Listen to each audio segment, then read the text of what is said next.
Não tem essa. Pode ser mulheres, pode ser shudras, pode ser não importa essas castas. Porque todos são almas espirituais.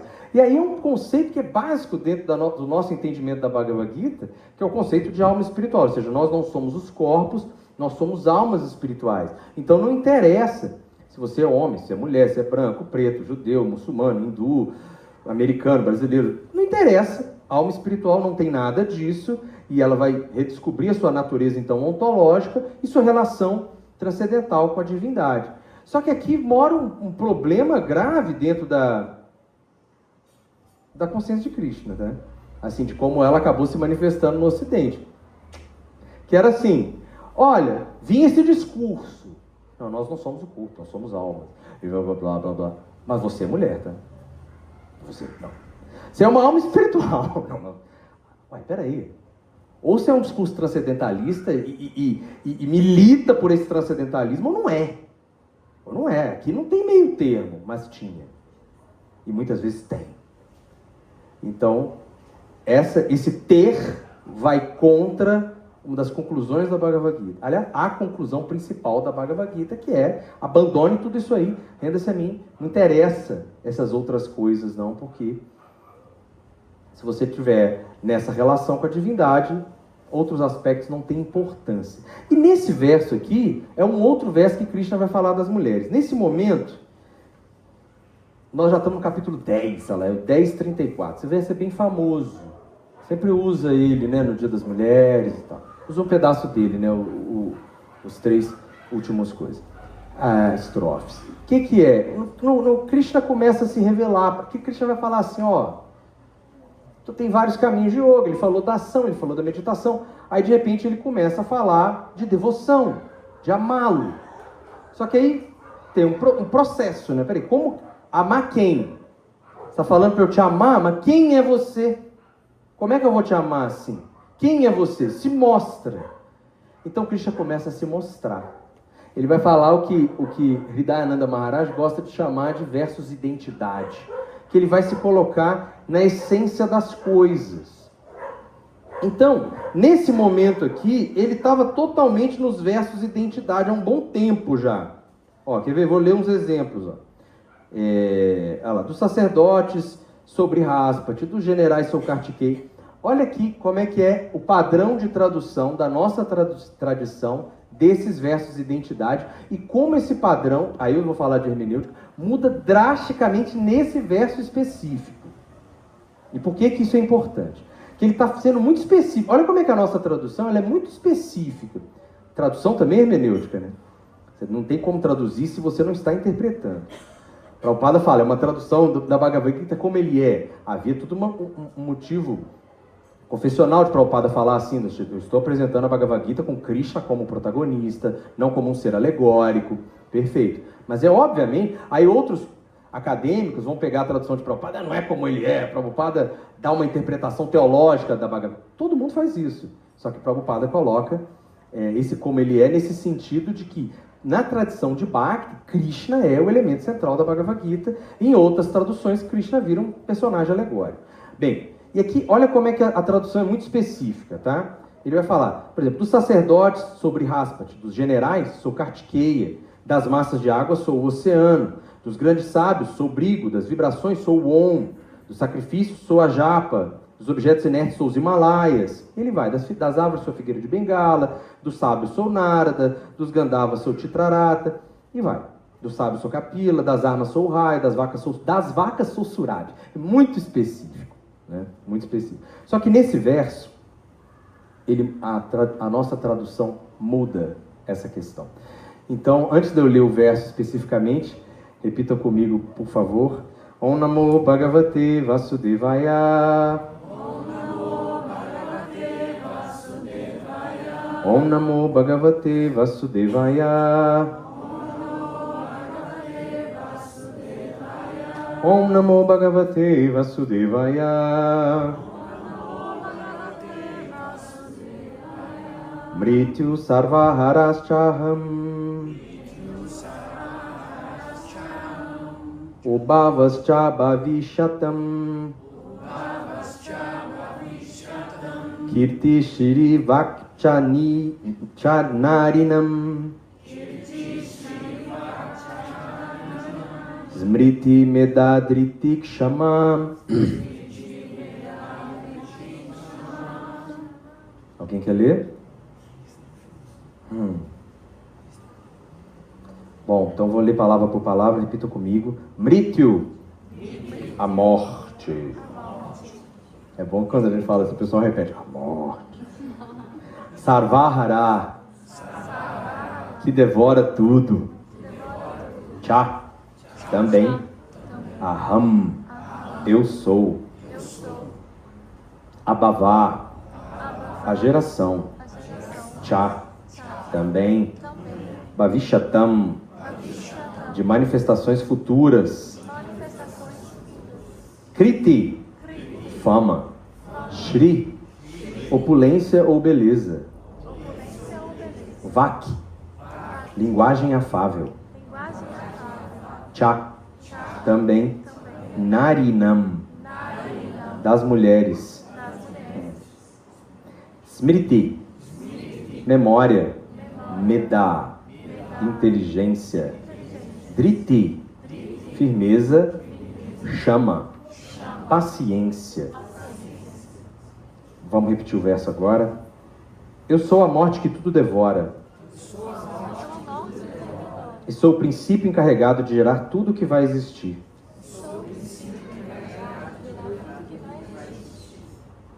Entre as mulheres, sou a fama, a fortuna, a linguagem afável, a memória, a inteligência, a firmeza e a paciência.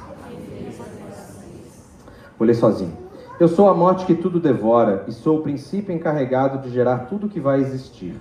Entre as mulheres sou a fama, a fortuna, a linguagem afável, a memória, a inteligência, a firmeza e a paciência.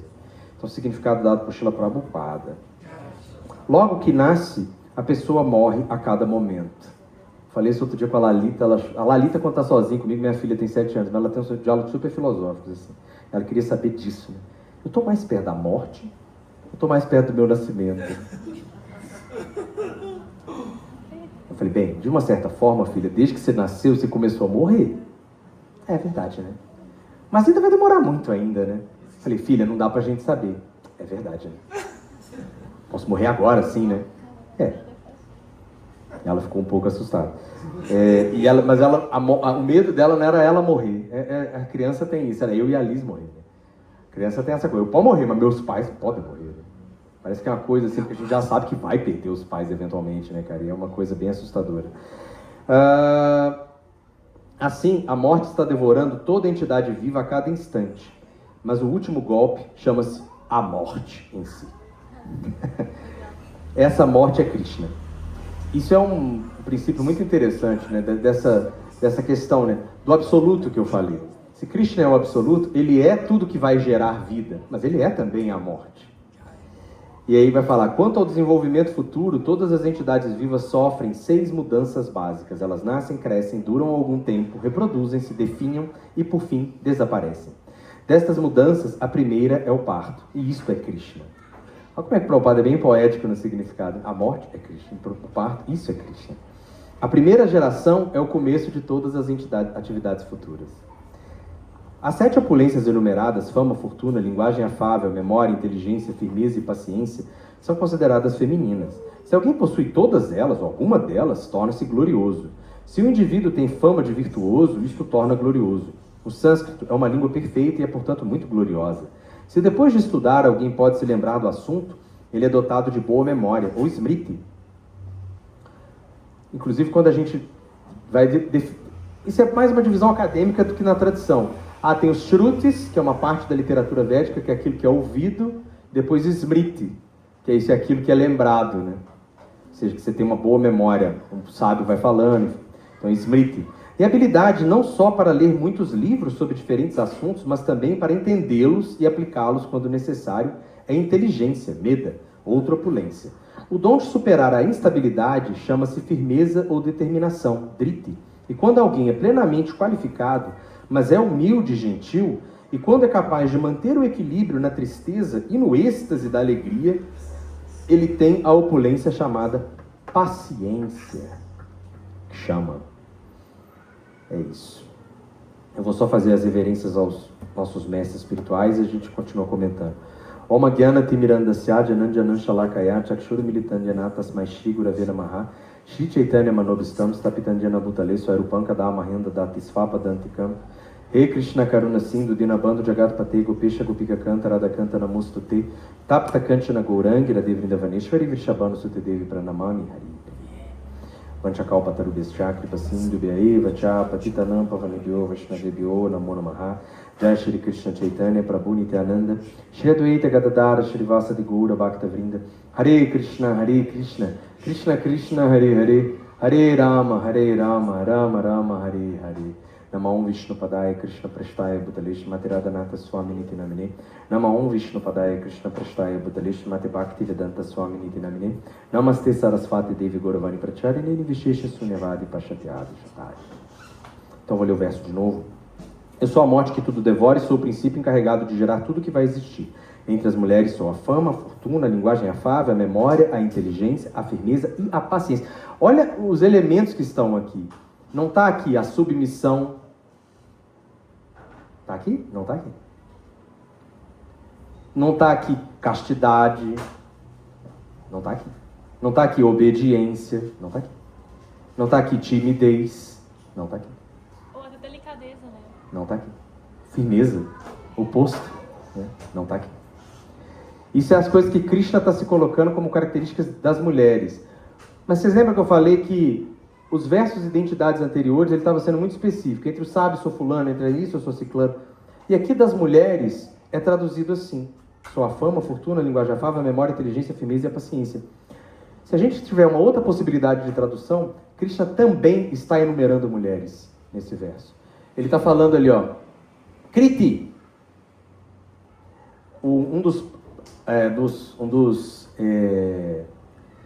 Como é que chama os progenitores, né, da humanidade, Daksha, ele teve 24 filhas. Várias dessas filhas estão enumeradas aqui. Kriti, Smriti, Meda, Driti, Kshama, Narina, são todas filhas de Daksha, assim como Vaki. Shri é também considerada a filha de Brigu, só que é também o quê? Quem pode ser Shri? Lakshmi Devi. Lakshmi Devi é Shri. Vaki, uma das filhas de Daksha, na literatura purânica, né, nos Puranas, ela é muito trabalhada como uma filha de Daksha. Mas no Rig Veda, ela é criada de Daksha e depois ela vira uma co-criadora ao lado de Daksha. E um dos primeiros hinos, eu até trouxe isso aqui, é quase foi sempre para ficar mais fácil, mas foi uma propaganda, né? Eu vou fazer finalmente a defesa do meu doutorado, que é sobre o feminino, né, na tradição cristã e no cristianismo. E aí, aqui eu coloquei esse hino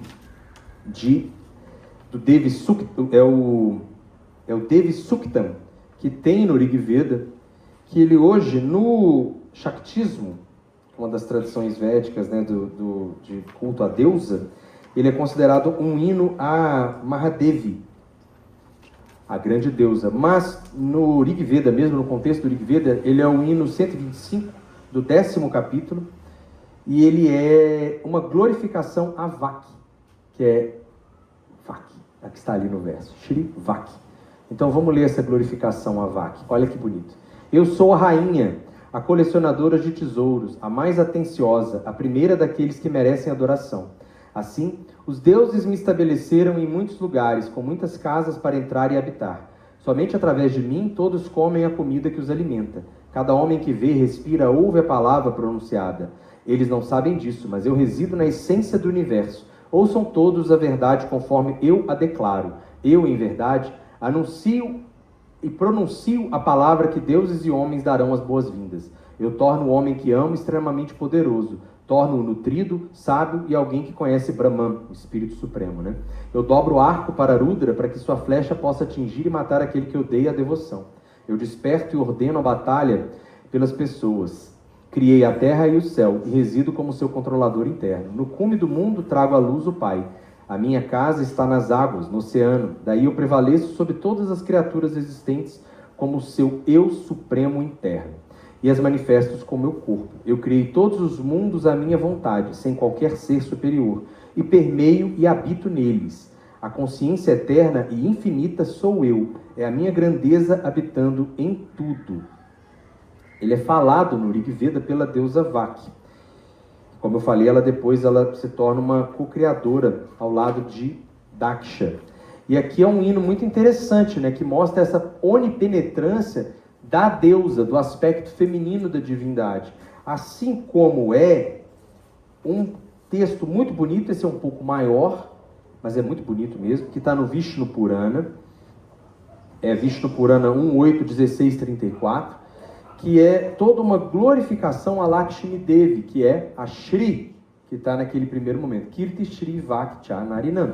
Até aquele Cha, que sempre é um também, há comentadores que falam que ela indica que Krishna é também as filhas de Dharma. Que ele está se colocando nesse lugar. Então, esses versos do Vishnu Purana, eles mostram como que, na tradição de devoção, na nossa tradição, o aspecto feminino e masculino transcendentais, que a gente chama de Prakriti e Purusha, eu não vou poder entrar em tanto desses detalhes, senão a gente não vai ter tempo. Também não quero encher vocês de nomenclaturas. Também quem está vindo pelas primeiras vezes, fica, pô, você está ali, blá, blá, blá, blá, blá, blá, fica uma coisa assim que sai, né? É igual você lê texto numa língua estranha, né? Aí você está lendo, e aí o fulano fez isso, fez aquilo, e esse passa. Você que falou que fazia isso com o Srimad Bhagavatam, pô, que vergonha, lê o nome, não leu, tá. Mas esse texto do Vishnu Purana, ele mostra a complementaridade indissociável da deusa e de Deus. Na nossa tradição, Deus só é completo como casal supremo. Então, não tem como ter um princípio masculino e um princípio feminino em guerra, em disputa, ou em subalternidade e prevalência. Não é possível. Na nossa visão, isso não é possível. Quer tentar? Tenta, mas não tem prosperidade nisso, porque a prosperidade é garantida por Lakshmi. Não é possível ter prosperidade sem Lakshmi estar satisfeita. A Shri, que Krishna está se colocando como ela, porque de fato ele é, assim como ela é ele também. Então aqui nesse verso fica muito bonito essa prevalência. Inclusive tinha outros cultos a Lakshmi, enfim. E aí quando eu soltar até vocês leem lá que eu falo muito disso. Aí fala que Shri, a mãe do universo, é eterna e nunca sai do lado de Vishnu, ou melhor, dos Brahmanes. Assim como Vishnu está em toda parte, ela também está. Vishnu é o significado e ela é a palavra. Ele é a política, ela é a política e Hari é o princípio. Vishnu é a percepção e ela é o intelecto. Ele é a virtude e ela é a conduta. Vishnu é o criador e ela é a criação. Shri é a terra e Hari é o suporte. O Senhor é a satisfação e Lakshmi é o contentamento eterno. Maitreya, para quem está sendo falado esse verso. Shri é a inclinação e o Senhor é o desejo. Ele é o sacrifício e ela o pagamento. A deusa é a oblação de manteiga clarificada e Janardana a oração que a acompanha. Lakshmi é o pavilhão para as esposas do sacrificador, ó sábio, e Madhusudana é o pavilhão para os homens da família. Lakshmi é o altar e Hari é o posto sacrificial. Shri é o graveto e o Senhor é a grama sagrada. O Senhor assume a forma do Sama Veda e a deusa com trono de lótus é o entoar dos hinos. Lakshmi é a invocação Swaha e Vasudeva, mestre do universo, é o fogo que consome a oferenda. O Senhor Vishnu é Shiva e Lakshmi é Gauri, sua esposa, ao melhor dos Brahmanes. Keshava é o sol e Shri, com o trono de lótus, é o seu brilho. Maitreya. Vishnu é a hoste dos espíritos ancestrais e Padma é a invocação Swada, que fornece seu sustento eterno. Shri é o céu e Vishnu, o Senhor universal, é o espaço sem limites. O marido de Shri é a lua marcada pela lebre, e Shri é a sua beleza sempre presente. Lakshmi é a firmeza que envolve o mundo, e Hari é o todo-penetrante vento. Govinda é o oceano, e Shri é sua costa, sábio Brahmani. Indrani, esposa de Indra, é uma forma de Lakshmi, e o rei dos deuses é Madhusudana. Vishnu, que carrega o disco, é o próprio Yama, o senhor do submundo, o senhor da morte, né? Yamaraja é o senhor da morte. E Shri, com trono de lótus, é a esposa de Yama, do Morna. Shri é a riqueza e ela é a esposa da divindade Kuvera, senhor das riquezas. O afortunado Lakshmi é Gauri, Keshava é Varuna, deus dos oceanos. Shri é o exército dos deuses e Hari seu comandante, ao melhor dos Brahmanes. Vishnu, que impunha a massa, é suporte, e Lakshmi é o poder. Lakshmi é a unidade de tempo conhecida como Kasta, e ele é o Nimesha. Ele é o Muhurta e ela o Kala. Lakshmi é luz e Hari, senhor de tudo, o sol brilhante. Shri, a mãe do mundo, assume a forma de uma videira, e de Vishnu, a árvore à qual ela se apega. Shri é a noite e o deus que carrega a massa e o disco. Não, Shri é a noite e ele é o dia. Vishnu, que concede desejos, é o noivo, e aquela que mora nos bosques de lótus, sua noiva. O Senhor assume a forma de todos os rios, e Shri, os rios femininos. Vishnu, com olhos de lótus, é o estandarte. E Shri, com trono de lótus, é a flâmula. Lakshmi é o anseio e Narayana, Senhor do mundo, a ganância. Lakshmi é o amor e Govinda é o sexo. Você entende isso, Dharma? Por que dizer mais quando isso pode ser dito de forma tão simples? Todas as coisas masculinas entre os animais, deuses e a humanidade são o Senhor Hari, enquanto tudo que é feminino é Lakshmi Maitreya. Não há nada além deles. Isso está no Vishnu Purana, né? 1:8, 16 a 34. Essa seção chama Parashara glorifica Lakshmi.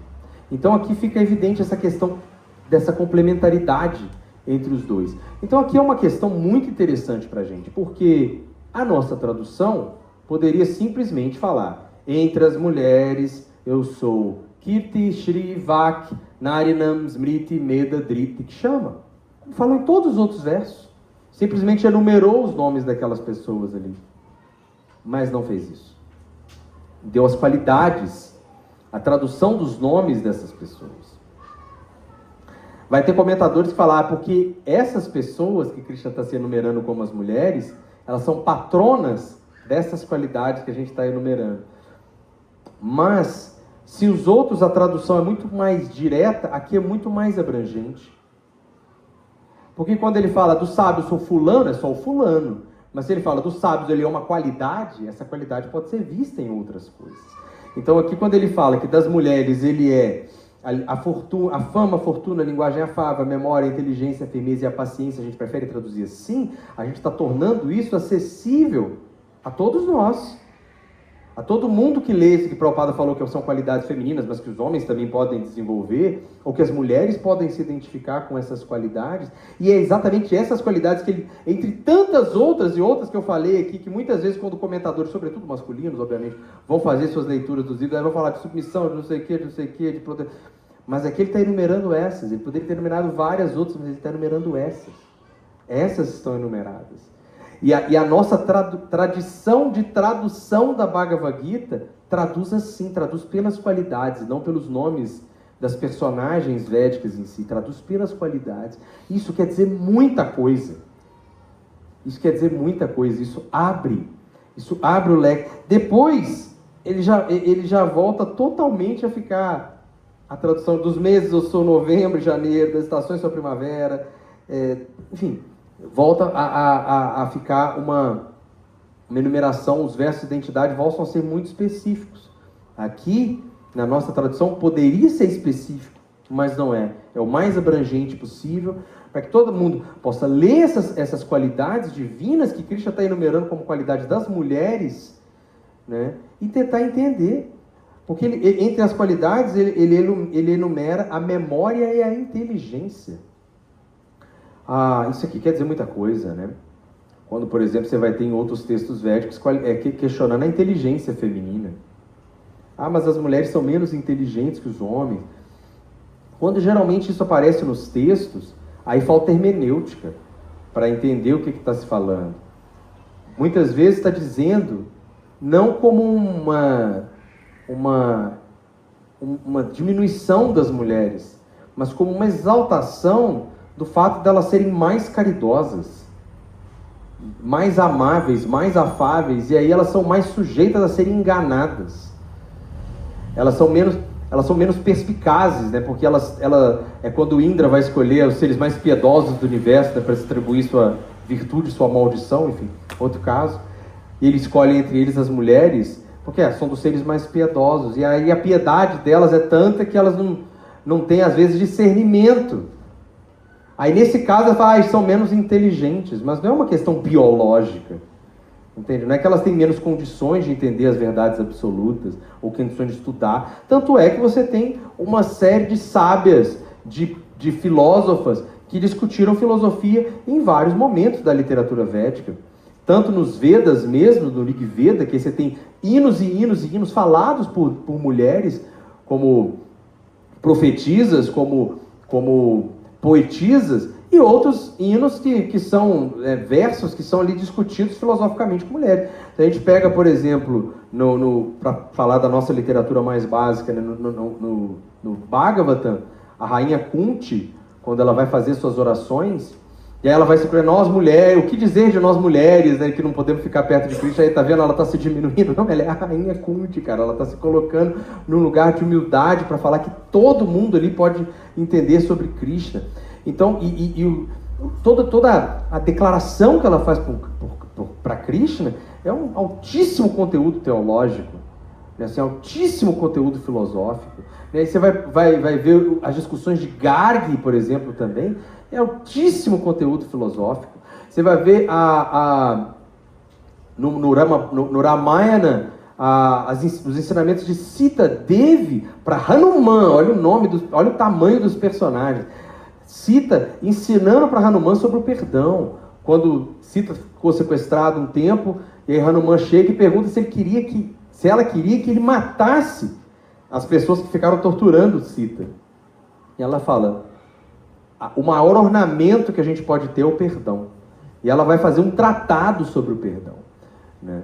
Então, assim, muitas vezes no texto, apesar de aquilo, né, que eu falei no seminário que fizemos aqui sobre as mulheres de Bhakti, né, que a Giovana colocou no YouTube, tem um canal de YouTube da ISKCON de BH, além da página do Instagram, vocês podem curtir lá, a gente está colocando os vídeos dos festivais, também das aulas, ISKCON BH, né?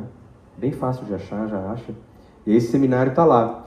E a gente fala dessa questão, lógico que os textos védicos, isso é imensa, falei de hinos falados por mulheres, mas a imensa maioria são textos escritos por homens, por mais que a gente entenda eles como homens iluminados, etc. Mas são homens, muitas vezes celibatários, muitas vezes ascetas, e por isso, se você busca um caminho de ascetismo, talvez a mulher não seja uma grande parceira, né?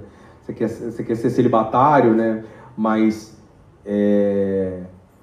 você vai ter, mesmo assim, uma possibilidade de você ler esses textos como exaltação. Tudo depende mesmo da hermenêutica, da forma como você interpreta esses textos, se aproxima deles, faz a leitura, entende do todo, da parte para o todo do livro, né? Do contexto dele, para o que ele pode trazer para a gente hoje. Porque o texto sagrado é um texto vivo. Se ele é absoluto, a gente tem que entender ele como um texto vivo. Ele é vivo. Senão, a gente vai entender ele como um texto datado, perdido num tempo e num espaço específico e lá, naquele contexto histórico. A possibilidade de colocá-lo na nossa vida hoje é também entender que a gente não está há 5.000 anos atrás, que não está há 2.000 anos atrás, que a gente não vive na Índia, a gente não vive na Galileia, sei lá. Não. E que a gente vai ter que trazer essa possibilidade de aplicação desse texto para hoje, para o nosso entendimento hoje, para a nossa possibilidade de vivência nele hoje. E há valores, obviamente, que são transcendentais, e outros que são sociais, que são datados num tempo histórico específico. É igual eu falei, quando Krishna está dizendo que ele vai libertar mulheres, shudras, 2 vezes nascidos e amigos dos brancos, era um contexto específico social que ele estava falando ali. Ele não estava falando de valores transcendentais, mas quando ele diz, se a pessoa se refugia em mim, eu liberto, isso é um valor transcendental. Isso não depende de interpretação, de tempo, lugar e circunstância. Isso é transcendental. Agora, tem outros momentos que é específico no tempo e no espaço. Saber ler isso é ter um pouco de inteligência. Não saber ler isso, aí a gente fica empobrecendo o texto sagrado. tornando o texto sagrado um negócio datado, preso a uma interpretação, a uma forma de ler, a uma leitura apenas, uma leitura que aí sempre tende a ser dogmática ou fundamentalista, porque ela está presa em fundamentos que você considera que são imbatíveis. Né? E esses textos foram discutidos e rediscutidos ao longo do tempo. A gente vem aqui falando hoje, eu estou aqui sentado aqui falando da Bhagavad Gita, a partir de uma linha gigante de sucessão discipular, de gente que leu e releu, discutiu e debateu esses textos o tempo inteiro. Se a leitura for só ler e pronto, para que isso? Para que ficar discutindo? Para que ficar debatendo? Toma o livro aí, lê e vai. Faz aí, não tem nada que discutir, não tem nada que interpretar, não. Vai ler, é o que você leu aí mesmo, pronto, acabou. Por que não é assim? O que a gente está falando aqui? Por que todo domingo a gente tem aula da Bhagavad Gita? Por que tem o Chandramukha Maharaj faz live todo dia, 2 vezes por dia, e tem um monte? Porque esses textos são para ser discutidos, são para ser debatidos, né? E a gente poder dialogar e tudo, né? Ver esses detalhezinhos que são, eu acho que são super legais, assim, engrandecem, enriquecem o texto, né? Senão a gente vai ler, isso aqui, ponto, acabou. Isso aqui não, cara, isso aqui é um texto, se é falado pelo absoluto, se a gente entende na fé que ele tem uma ligação com o absoluto, ele não pode estar limitado. Nem sequer a uma só interpretação, a uma só possibilidade, ele tem que ser abrangente. Senão a gente vai datá-lo para uma cultura. Isso aqui é para os hindus, não é para mim não. Por que pode ser para mim? Porque é transcendental, porque ele está além desses conceitos. Mas a gente vai ter que separar de fato o que é a essência de tudo isso, né?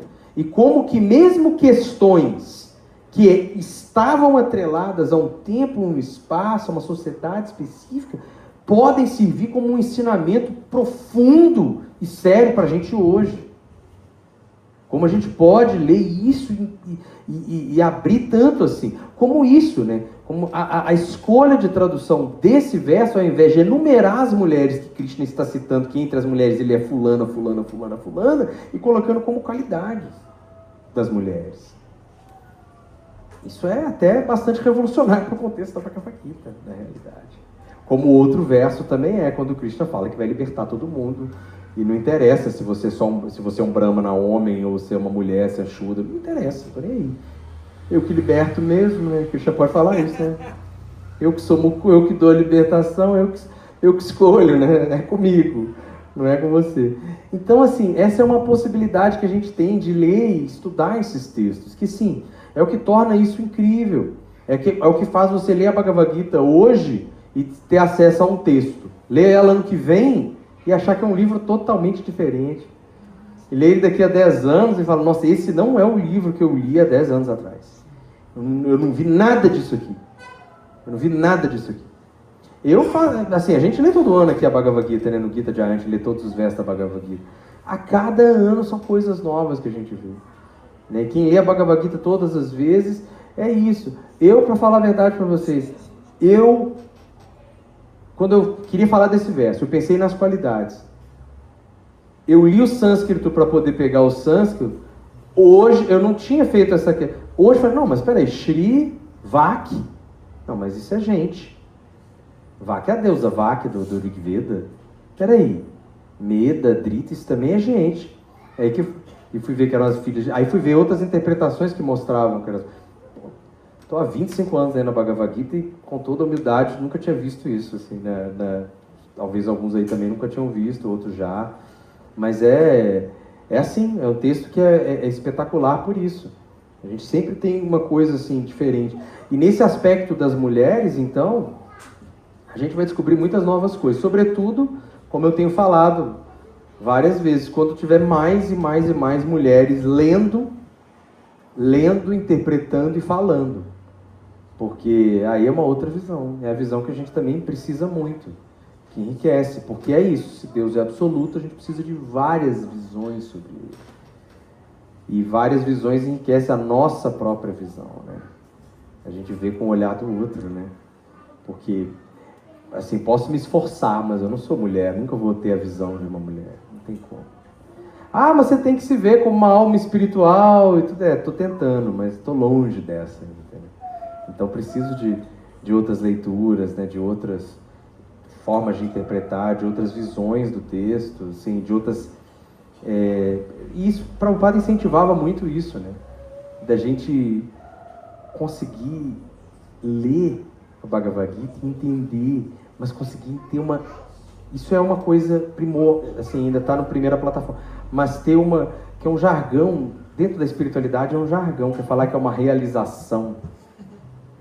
No inglês tem essa expressão, mas no português não tem, né? A gente usa. Que é aquela compreensão profunda, né? Você tem uma compreensão profunda sobre o texto. Aí o texto está vivo em você. O texto não é só mais uma coisa intelectual, teórica. O texto está vivo. Você pratica aquele texto. Aí é outro nível, né? Outra ideia. Então é isso. Isso que eu queria trazer desse verso aí hoje. Que das mulheres eu sou a... Que ele é a morte que tudo devora e o princípio que gera é fácil, né? Mas aí depois, entre as mulheres, só a fama, a fortuna, a linguagem afável, a memória, a inteligência, a firmeza, você gostou, né? E a paciência. E todos esses elementos a gente vê nas personagens védicas, como isso é bem retratado, né? Da fama e a fortuna, né? Além de Lakshmi, né? Mas você pode ver na Rainha Kunti, né? Então, a linguagem afável, né? E seja Sita. A memória, não só nessas grandes personagens, né, Draupadi, mas a memória histórica do mundo, a oralidade, as mulheres são fundamentais nessa questão, né? A imensa parte do conhecimento do mundo é passado de geração para geração pelas mulheres. Então aqui também tem um elemento da memória histórica também. A inteligência, que além do que eu falei aqui, qual que é a deusa da inteligência? Sarasvati. Não só Krishna está se colocando como a inteligência, como a deusa da sabedoria, é Sarasvati. Mas é uma deusa, mas chega ela aqui para você ver se não é mulher. Porque essa coisa funciona muito para os homens, né? Não, mas ela não é uma mulher, é uma deusa. Mas se é Krishna é homem, né, cara? Incrível, né? Se é Vishnu é homem, né? Chaitanya é homem, né? Mas Sarasvati não é mulher. É sim, isso pode acreditar que é. A firmeza também nessas mulheres históricas, né, assim, da literatura védica, né? Você pode ver, por exemplo, nas esposas de Dasharata, em Shabari, né, que é uma seta, em vários exemplos, né? E a paciência Sita, né?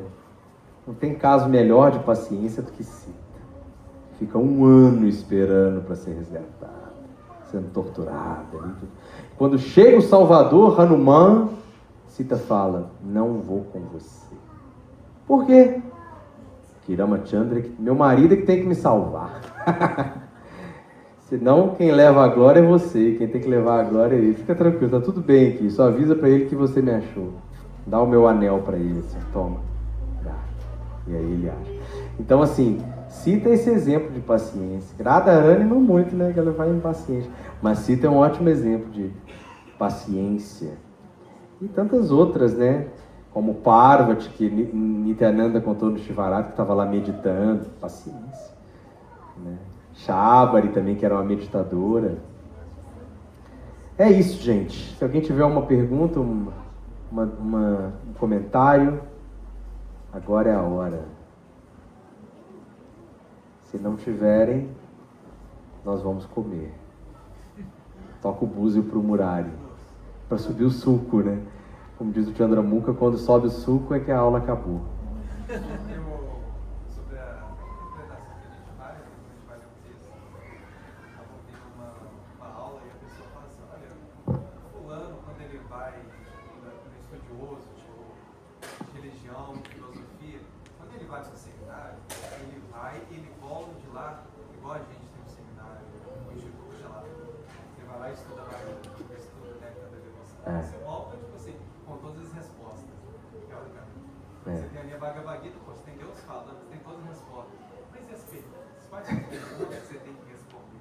Ele fala assim, tipo, a gente vai estudar, eu faço curso, faço um monte de livros e tal. Beleza, agora tem todas as respostas, mas e aí, o que você vai responder? Sobre a questão da hermenêutica. Tipo assim, você vai no médico, o médico ele tem que achar a sua veia, quando ele vai aplicar, tirar o sangue, né? E às vezes a gente não acha a veia da cultura. Você está dentro do mundo, você não entendeu o que esse mundo está querendo falar com que aplicar o conhecimento, né? Qual pergunta que você tem que responder?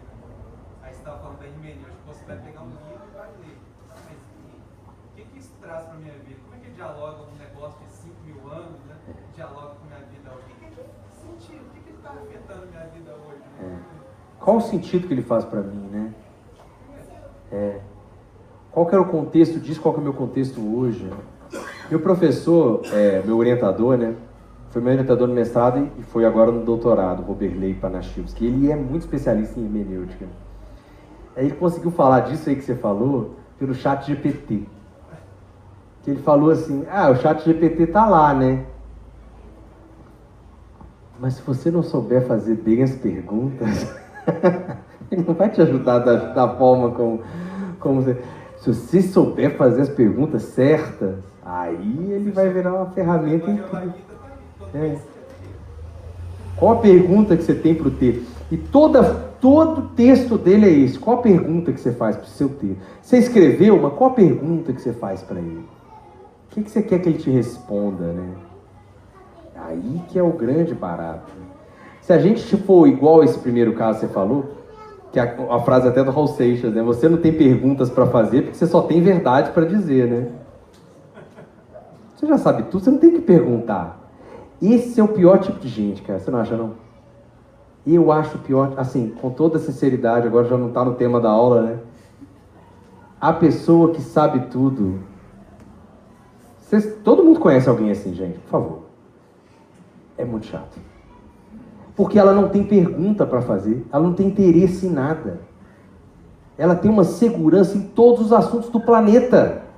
Ela é especialista em todos os assuntos do mundo. E ela só quer dar a sua verdade o tempo todo, ela não tem interesse em você. Eu fui uma vez com um amigo, ele foi visitar um amigo dele, eles são amigos há 40 anos, eles se conhecem há 40 anos, nesse dia eu vi que eles não eram tão amigos assim. Eles se conhecem há 40 anos, e eles não se viam há uns 10. Aí chegou lá, o outro não fez uma pergunta para ele. Como é que você está? Me conta, o que você tem feito? Como é que foi essa vida nesses últimos... Não, só falava. Eu fiz isso, eu sou aquilo, já sabe de tal coisa. Eu falei, não tem interesse no outro, né?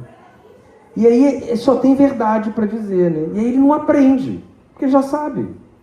Ele não aprende nada. E aí, só que essa pessoa, ela tem um problema, ela acha... Assim, isso é em vários campos do conhecimento, mas na vida espiritual, esse tipo de lugar é um grande, grande inimigo. Porque na vida espiritual você está sempre aprendendo. Você nunca sabe tudo, porque Krishna é ilimitado. Você nunca conhece ele por completo. Quando você acha que você conhece, aí é que você não conhece. Você bate no peito a falar que sabe. Eu conheço a bagulho. Você não sabe nada. Você voltou a estaca zero. Sou iluminado. Caiu. Não é mais nada, né?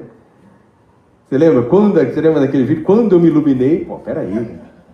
Voltou a zero. Não está nem um pouco iluminado.